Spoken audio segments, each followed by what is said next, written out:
மகனே, மகளே, சற்று கவனி. இதை பார்க்காமல் கடந்து சென்று விடாதே. உன்னை உடைக்க முயன்ற ஒரு கடினமான ஆண்டின் வழியாகத்தான் நீ கடந்து வந்திருக்கிறாய். உன் விசுவாசத்தை அசைக்கக்கூடிய போராட்டங்களை நீ எதிர்கொண்டாய். மற்ற எவரும் காணாத வழிகளை உன் உள்ளத்தில் சுமந்தாய்.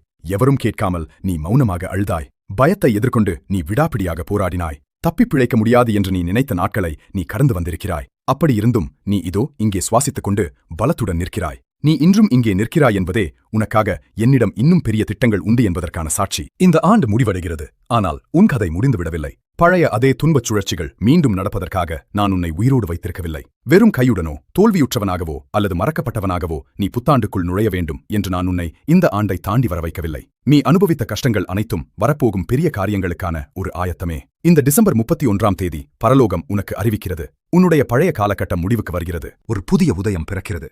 நீ சுமந்த வேதனைகள் புத்தாண்டிற்குள் உன்னை தொடரப்போவதில்லை.